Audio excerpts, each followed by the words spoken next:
Modern Talking. Einfach anders. Der Podcast mit Thomas Anders. Modern Talking.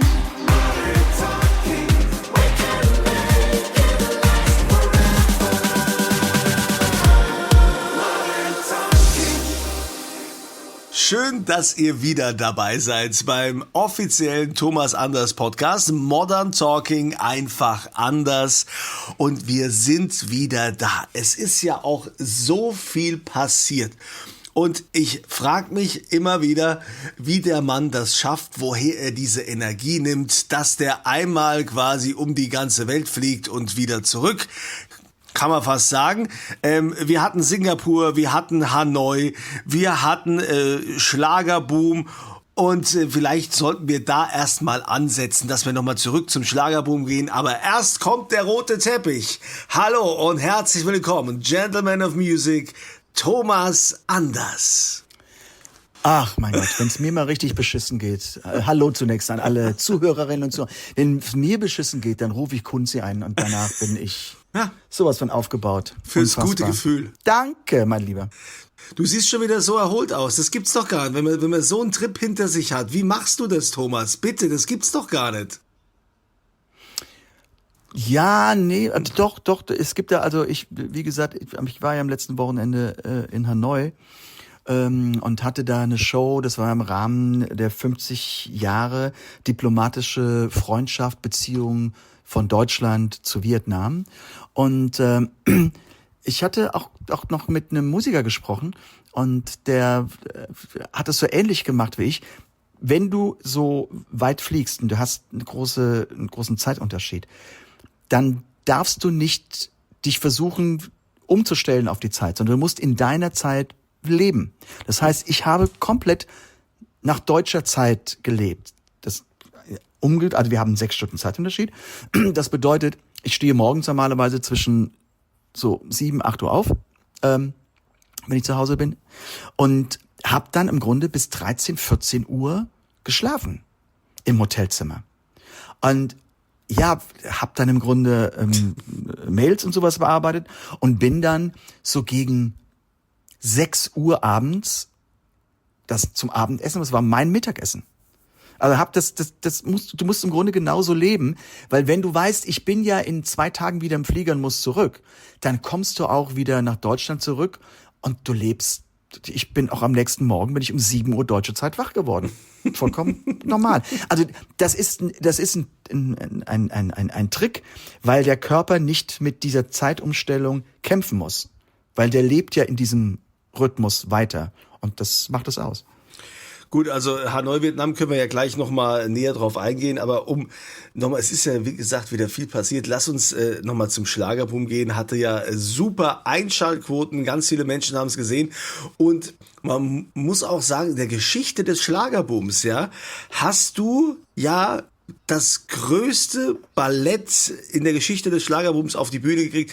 Du hattest ja, ich weiß, die ganze Bühne war voll mit Tänzern bei deinem Auftritt. Wie viele Leute haben die dir da hingestellt? Das war wirklich, es waren 40 Tänzerinnen und Tänzer. 40? Das war 40, genau. Und es gab so eine ganz lustige Begebenheit hinter der Bühne. Also der Produzent von der Sendung, der kam dann zu und sagte, er hat wirklich, als war in der Probe, war ja klar, 40 Tänzer und sowas. Und dann sagte Claudia zu ihm, naja, es könnte ja ein bisschen mehr sein, also so mit dem Augenzwinkern, ne? Und dann hat er gesagt, ja, aber alles über 40 muss der Künstler mittanzen. Da war ich ganz happy. Da war ich mit den 40 auch vollkommen zufrieden. Ja, also selbst tanzt du ja nicht auf der Bühne, ne? Warum eigentlich? Nein, ich bewege mich. Na, hör auf. Ich finde, das war nie so dein Ding, oder? Die meisten Musiker sind ganz schlechte Tänzer. Weil die sich natürlich auf die Interpretation und ihre Songs konzentrieren wollen und sie wollen das natürlich ausleben und sie konzentrieren sich auf den Text und dann das Ganze noch mit Ballett und also ich sag jetzt mal Choreografie, das Ganze zu machen, das ist nicht so einfach. Also für mich wäre es ganz, ganz schwer und vielleicht wenn jemand, keine Ahnung, es gibt ja welche, die haben als Kinder in der Kindheit schon mit Ballett angefangen, da ist das im Blut drin. Es ist aber nicht bei mir. Und ich finde, das passt auch nicht zu mir. Also ich muss jetzt nicht irgendwelche Schritte oder Bewegungen machen, wie halt eben das Ballett neben mir. Finde ich komisch. Ich würde mich ein bisschen peinlich berührt fühlen. Ja gut, wichtig ist ja, dass der Künstler sich auch wohlfühlt auf der Bühne. Und ich sag mal, wenn da 40 beim Rumtanzen, ne, da kann man sich schon wohlfühlen. Ich verstehe, was du meinst, weil es gibt ja auch nicht jeder, der dann, selbst wenn er tanzen kann, irgendwas bleibt dann ja auf der Strecke. Es gab ja mal diese legendäre Aufnahme von Britney Spears, die quasi ja nur getanzt hat auf der Bühne, wie verrückt, eine Mega-Choreografie. Und das, was da dann quasi rausgekommen ist, was sie gesungen hat, das war ja komplett schepp und alles.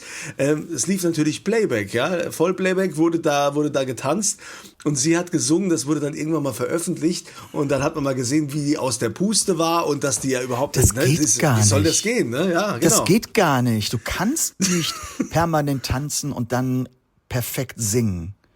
Das ist unmöglich. Also ich habe jetzt auf meinem Weg, als ich zurückgeflogen bin von Hanoi, habe ich wirklich diese legendäre Doku von der Welttournee von Celine Dion. Oh ja, habe ich auch gesehen.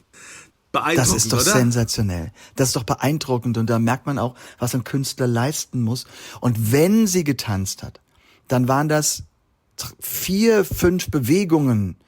Aber das war's dann auch schon, weil du kannst die Stimme gar nicht halten. Das geht nicht. Das sind ja alles Muskeln und du verlierst dich. Und wenn du siehst, wie die Tänzer nach halt eben mein Medley war irgendwie 5 Minuten ein bisschen lang und sowas, die kommen raus und die sind schweißnass gebadet und da habe ich meinen höchsten Respekt vor, weil die müssen sich dann vorbereiten, umziehen und sind halt eben 2 Künstler später, ein Teil von denen ist schon wieder dabei. Obwohl ich sage, das habe ich auch bei Schlagerboom hinter den Kulissen gesagt, alle Tänzer sind so ein bisschen Körperklaus, ja. Also die sind ja nur am ADHS, so nach dem Motto, immer nur am Bewegen. Und da gehen die ihre Choreografie durch. Ich dachte nur, okay, ich habe jetzt hier 40 Tänzerinnen und Tänzer. Und hier stehen gerade noch so gefühlt mit Chor 20 Leute um mich rum. Wenn jeder von uns jetzt singen würde, nach dem Motto, und jeder, so, das wäre ein bisschen Funny Farm. Ich bin da ganz ehrlich. Ja, genau. Die singen sich alle noch ein, ja, die anderen tanzen sich ein. Ich verstehe, was du meinst. Aber da bist du also damit auch in die Geschichte eingegangen beim Schlagerboom mit den meisten Tänzern, die da jemals gleichzeitig auf der Bühne waren, natürlich beim Medley von Thomas Anders. Ja, dann bist du ja weiterhin rekordverdächtig unterwegs mit deinen Alben. Romantic Warriors, ne? Platz 8 sind wir jetzt in den Charts. Das ist schon nach wie vor mega beeindruckend. Ja, ich traue mich das ja gar nicht irgendwie zu sagen. Das ist ja, ich will mich überhaupt nicht loben oder sowas. Nein, ich will das nicht. Im Endeffekt, es ist eine Erfolgsgeschichte. Das müssen wir einfach so sehen.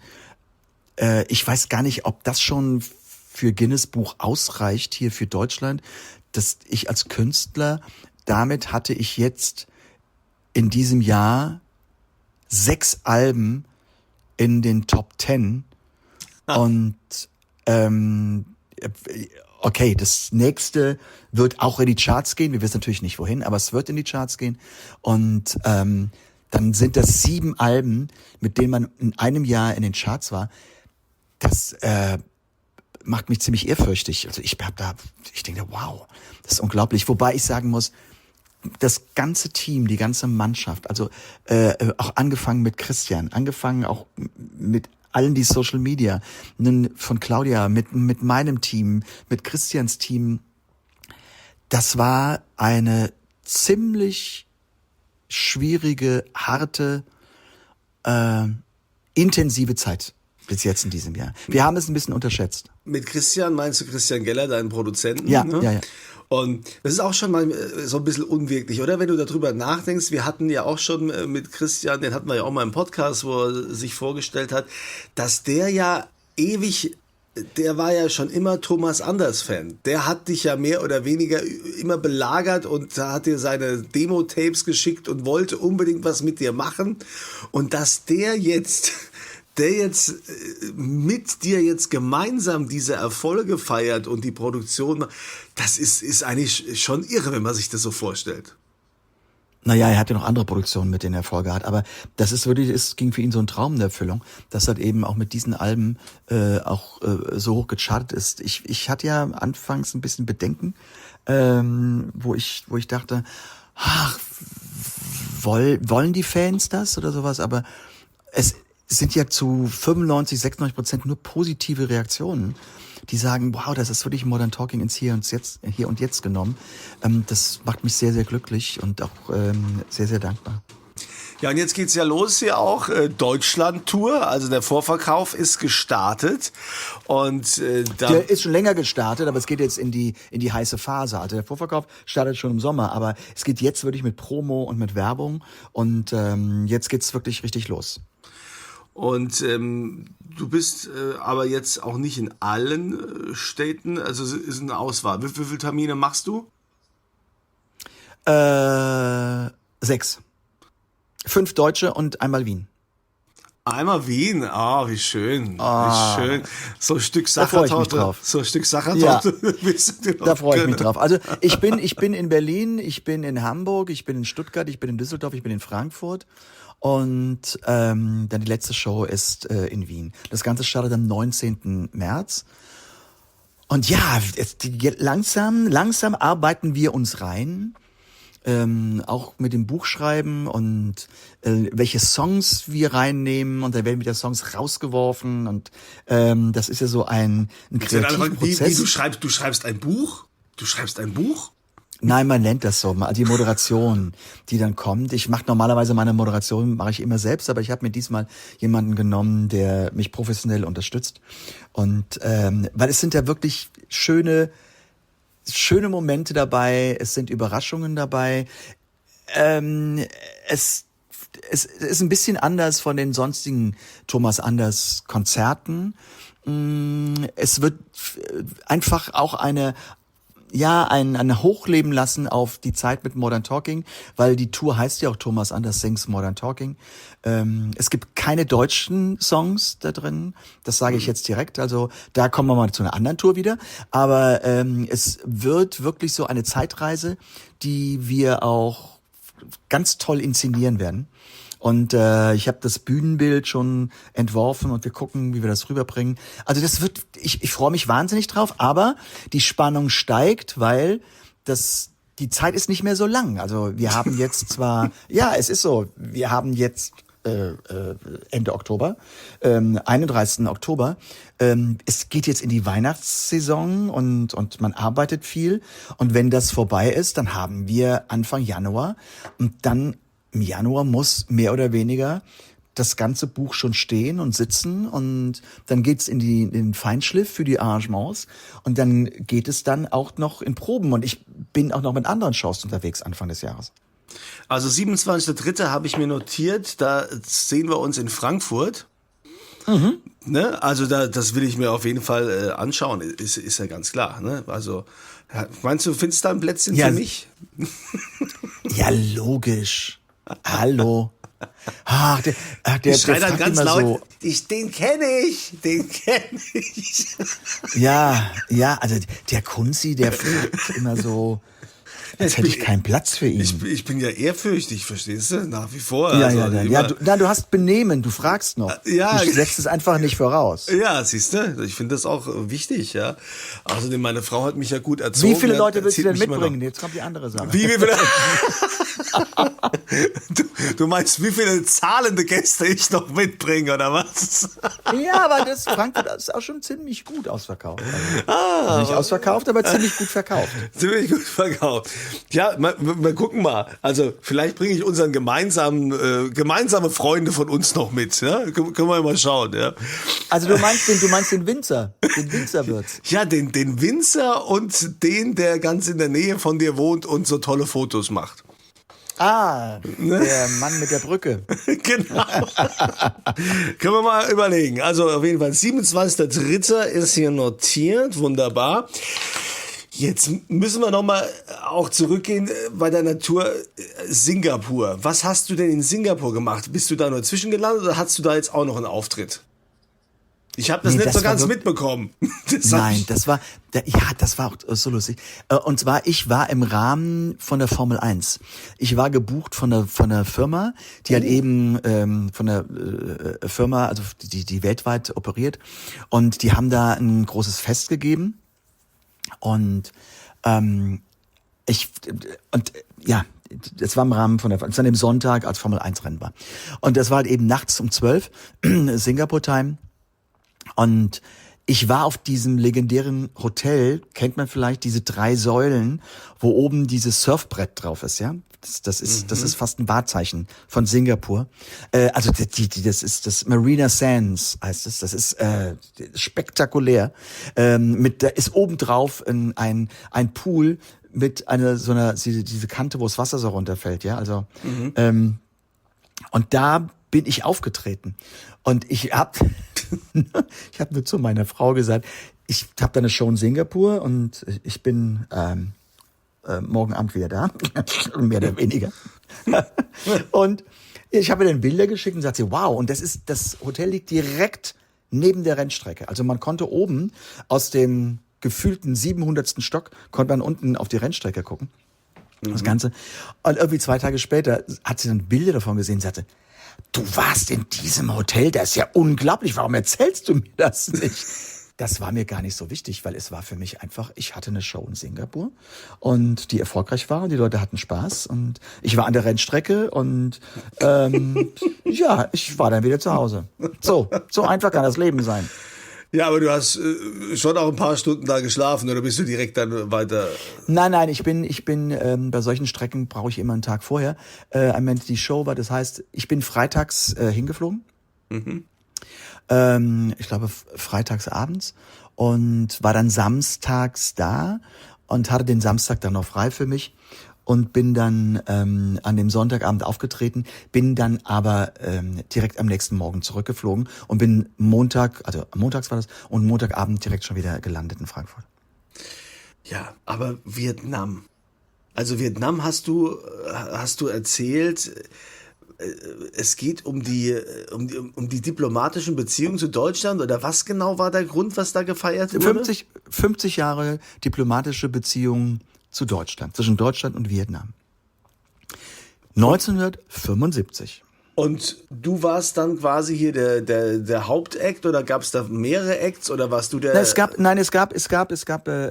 so über den Monat gab es mir Feierlichkeiten und so wie die Botschafterin mir sagte, ja, es wurde hier was gefeiert. Es wurden also eben so kleine Feste gefeiert, aber das war der Hauptabend. Und vor mir sind aufgetreten als Vorbands oder Vorsänger und Sänger, es waren Sänger und eine Sängerin, 2 vietnamesische Acts. Und das fand ich ganz charmant. Mein Vorsänger, der war Deutsch-Vietnamese und die Sängerin ist Vietnamesin und ich war dann im Grunde rein deutsch und habe dann im Grunde meine große Show gemacht und die Botschafterin kam halt eben zu mir auf die Bühne noch und die Vize-Außenministerin von Vietnam auch noch und man hat sich sehr gefreut. Es war ein tolles Konzert und man sagte mir am Anfang immer noch, die Leute sind hier ein bisschen zurückhaltender und sowas. Also ich habe das nicht so festgestellt. Also irgendwie am Ende des Konzerts standen da so gefühlt 3.500 Leute und haben mitgefeiert. Also hast du sie wieder gekriegt? Hier? Waren alle gefeiert? Ja, die Songs kicken ja, cool. Also in Vietnam ist doch, also ich meine, mein Patenkind hat eine Vietnamesin geheiratet und das war alles sehr, sehr schick und edel da. Also da wird richtig viel Geld ausgegeben für so eine Hochzeit und dann wird in der Limousine und alle haben so ganz schicke Kleider an und so. Das ist, da wird das richtig zelebriert. Also ich kann mir gut vorstellen, wenn die da ausgehen, dann haben die sich wahrscheinlich auch alle schick gemacht für das Konzert. Ja, das ist so. Also ich meine, man denkt immer, ach, das ist so weit weg, aber ich war ja schon, ich war vor 8 Jahren das letzte Mal in Hanoi mit einer Soloshow und in der Zeit ist wahnsinnig viel passiert. Also wieder moderne Gebäude und der Straßenverkehr ist immer noch Chaos. Also nur mal zur Vorstellung, mein Hotel lag 12 Kilometer von der Halle entfernt. Ich habe für diese Entfernung knapp 1,5 Stunden gebraucht. Für 12 Kilometer, 1,5 Stunden. Ja. Also, der Verkehr ist unfassbar. Das ist aber echt heftig. Also wenn ich überlege, ich habe morgens so 25 Kilometer und brauche dafür, und es ist viel Verkehr, braucht dafür vielleicht maximal 40 Minuten für 25 Kilometer. Ja.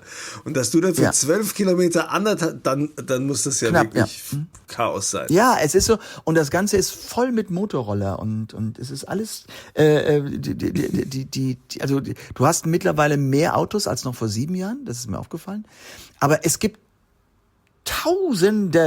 Hunderttausende von Motorroller auf den Straßen von Hanoi, und was sind Verkehrsregeln?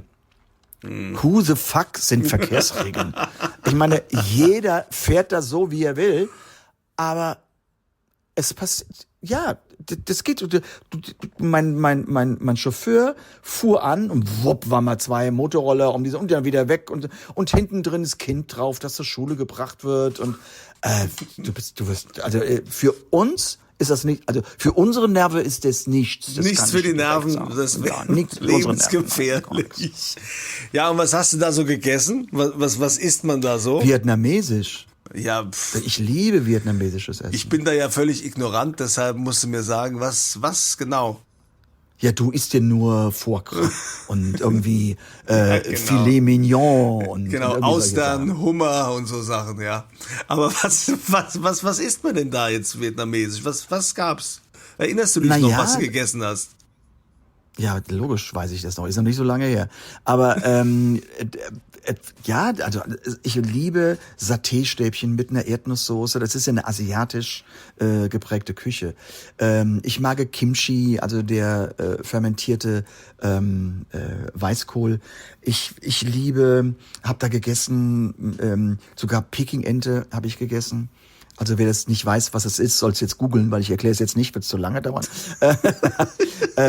Ich habe gegessen so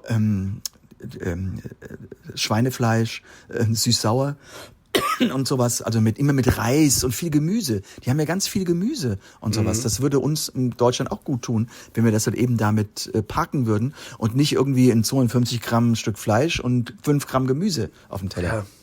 Rosenkohl ist ja zurzeit wieder ganz in. Rosenkohl. Ich hasse Rosenkohl. Ja, Rosenkohl ist ein Riesenthema. Das ist wirklich, das spaltet die Nation. Ich weiß auch, bei mir gab's Rosenkohl immer früher, hat die Oma immer gemacht, und dann musste man so ein ganzes Rosenkohl-Ding da essen und ich habe das überhaupt nicht gemocht als Kind, fand das ganz schlimm, bis man dann irgendwann mal quasi an die Sterneküche gekommen ist und die Köche haben mir dann gezeigt, wie das geht. Eben nicht den Rosenkohl, sondern nur Rosenkohlblätter. Und die sind dann werden die schön gebraten und gemacht und dann schmeckt das auch. Somit nur die Rosenkohlblätter. Ja, also ich weiß es, bitte Mama, tut mir leid, wenn du jetzt irgendwie aus dem Himmel zuhörst. Also den Rosenkohl, der war immer bitter, der war immer ganz furchtbar. Ich konnte keinen Rosenkohl essen. Aber es gibt in Amerika, das nennt man dort Belgium Sprouts. Also belgischer Rosenkohl. Und der wird halbiert, also die äußeren bitteren Blätter abgenommen. Der wird dann gebraten und dann karamellisiert. Es wird also Zucker drüber gegeben. Ja. Und das schmeckt saulecker. Weil es das Bittere rausnimmt, ja? Also nicht einfach nur im Kochtopf irgendwie abgekocht oder sowas. Nein, also ich weiß, Rosenkohl ist ein ganz, ganz großes Thema und ist ein ganz gesundes Gemüse. Das muss man ja so sehen. Ich habe hier noch eine Frage. Also wir haben ja immer auch die Möglichkeit, also ihr habt die Möglichkeit, uns jederzeit hier eine Frage zu schicken an podcast@thomas-anders.com. Ne? Jede Frage, die reinkommt, wird belohnt mit der offiziellen Modern Talking einfach anders Podcast-Tasse. Und da hat die Daniela aus Bad Oldesloe geschrieben. Hallo Thomas, hallo Kunzi, die schreiben auch schon Kunzi hier. Da es in letzter Zeit immer weniger Fanfragen gab, bin ich nochmal in mich gegangen und habe überlegt, was mich noch so interessieren könnte. Es wäre jetzt mein zweites Mal, getreu dem Motto, sie hat es wieder getan. Ist es überhaupt erwünscht, ein zweites Mal zu fragen? Ich hoffe doch schon. Ja, natürlich darf sie ein zweites Mal fragen. Jetzt die Frage lautet, mich würde interessieren, ob Thomas als Teenie Poster in seinem Zimmer hängen hatte und wenn ja, von wem? Gab es vielleicht auch eine Sängerin, für die er geschwärmt hat? Liebe Grüße von Daniela und macht weiter so. Ich höre jede Folge von Anbeginn. Es ist ein super Entertainment, sagt sie. Guck mal. Also vielen Dank, Daniela, für die Komplimente. Ich sag dir nur, natürlich sind Fragen gestattet. Wenn du mich aber in diesem Podcast permanent fragst, ist der Kunzi raus. Also das ist dann doof. Das stimmt, ja, bin ich überflüssig, ja. Schade.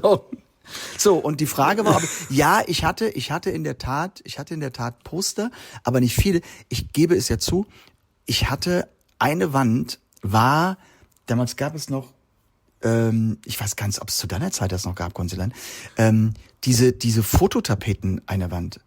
Das war so klar, Sonnenuntergang mit so in der Karibik. Mit so einer Palme ja, und so Sonne, ja, genau. Und Sonnenuntergang so orange, rot, Himmel und mit so kleinem Wellengang und so Palmen da so mehr Kitsch geht eigentlich nicht, aber ich fand das für unsere Breiten im Winter gerade besonders schön. Ich habe mich direkt wieder gefühlt, als hätte ich in der Badehose liegen können. Aber ich hatte auf jeden Fall Poster von ABBA.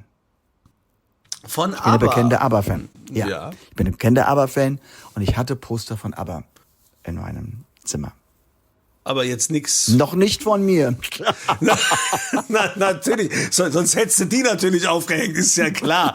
Aber von ABBA-Poster. Und von dir gab es das auch noch nicht, weil du warst noch nicht auf der Welt. Mich gab's da noch gar nicht. Nein, natürlich nicht, ja. Ja, aber jetzt nicht hier so Winnetou und Halbblut Apanachi oder so hast du keine Bilder. Oder Uschi Glas. Nee, da war ich zu jung. Entschuldigung, Frau Glas, aber das war Dieter Bohlen. Sehr schön. Das ist ein schöner Rausgeher gewesen, Herr Anders. Ich finde, danach kann nichts mehr kommen. Ich hasse mich jetzt ja schon wieder, dass ich das gesagt habe. Ich finde, ist gut. Also ihr wisst Bescheid, ne? Deutschland-Tour steht an von Herrn Anders, ja. Große Termine überall im Vorverkauf, also ganz klar, ne? Könnt ihr überall, wo es Tickets gibt, buchen und vorbeikommen. Ich bin dann auch da am 27.03., das hat der Herr Anders notiert, ne?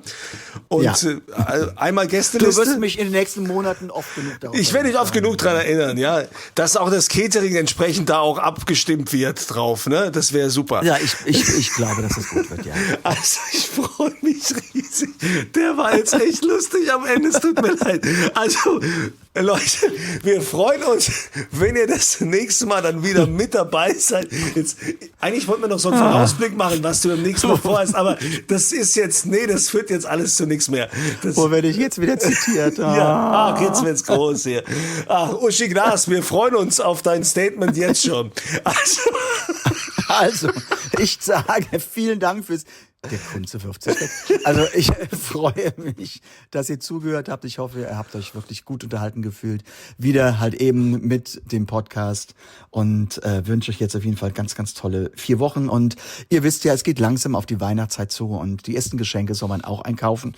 Und wer keine Idee hat, könnt ihr Tickets von mir kaufen. So, jetzt ist gut der Werbung. Schluss. Modern Talking. Einfach anders. Die Story eines Superstars. Der Podcast mit Thomas Anders.